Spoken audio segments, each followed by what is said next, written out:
Now, violence is escalating in the occupied West Bank. Israeli settlers have carried out a series of attacks on Palestinian villages in recent days. The worst was in Nablus, where at least 4 Palestinians and 2 Israeli soldiers were killed. The Israeli military has detained several Palestinians and is conducting further raids. Axel Zamovich reports. The village of Tal turned into a battlefield. This video shows armed Israeli settlers entering the village and attacking homes. They approached the houses and attacked one home before moving towards the southwestern part of the village, where another attack took place. Palestinians say the group arrived armed, looking for confrontation. As villagers tried to push them back, more Israeli soldiers arrived. Then the shooting intensified, leaving Palestinians and Israeli soldiers dead. The confrontation quickly gave way to a wider Israeli operation. Roads into Nablus were sealed, checkpoints closed. Israeli forces later stormed the hospital, arresting wounded Palestinians receiving treatment. Doctors Without Borders condemned the raid, saying hospitals must remain protected. Israeli Prime Minister Benjamin Netanyahu ordered intensified military operations, deploying more troops across the occupied West Bank. Settlers were filmed setting fires in Jit.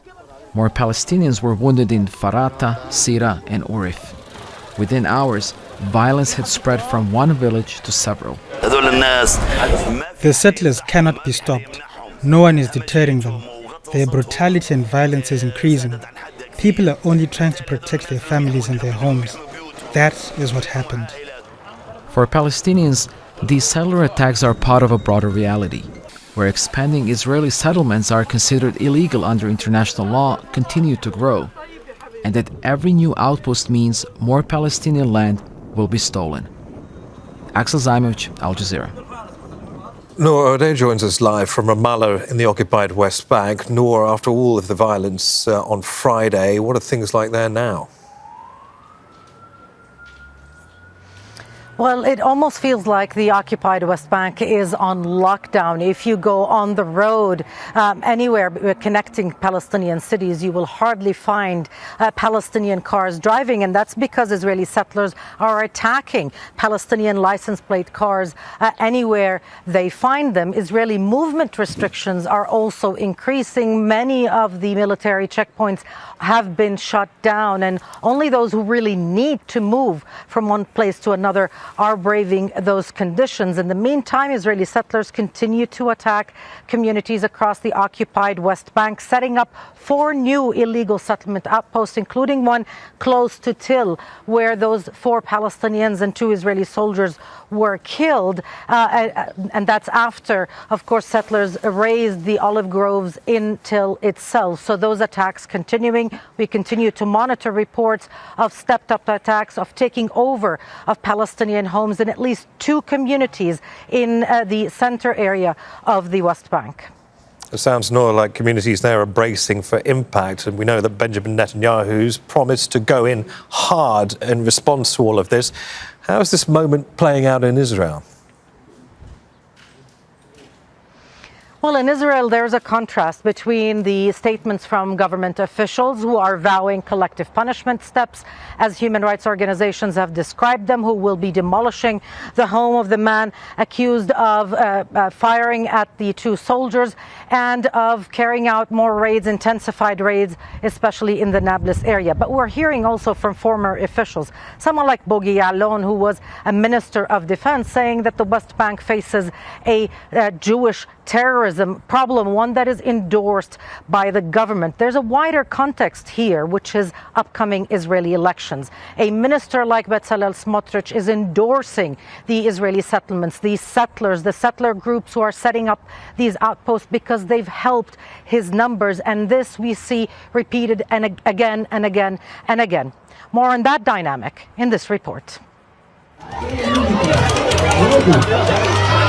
This is Bezalel Smotrich, an Israeli settler who lives illegally in the occupied West Bank and a self-described fascist. He's also one of the most prominent political leaders of religious Zionism, a mix of Orthodox Judaism and Israeli ultra-nationalism. Sanctioned by several Western governments, he is an ally of Benjamin Netanyahu and popular among many young Jewish voters in Israel.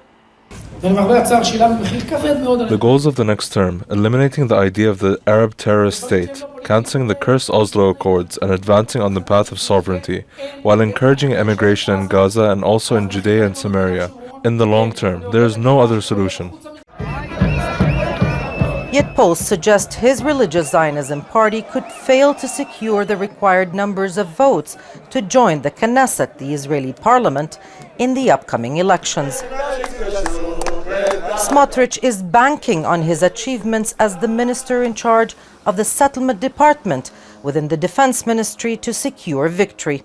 Behind me is the illegal settlement of Beit El near Ramallah. Now this is where settlers under Smotrich's command decide on the expansion of illegal settlements, the confiscation of Palestinian land and the demolition of Palestinian homes. The outcome has been unprecedented. 104 new illegal settlements and 185 illegal settlement outposts have been constructed, as well as 1,000 square kilometers of roads specifically to serve settlers, while demolishing more than 5,400 Palestinian homes and displacing at least 119 Palestinian communities.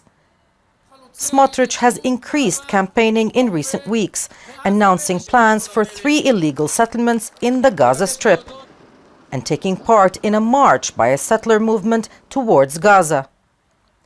Competition for the right-wing voter base is fierce ahead of the election. To ensure no votes are lost, Netanyahu is considering forming a joint list with the far-right party, which would secure Smotrich's continued influence over Israeli politics. Nour, Odeh, Al Jazeera.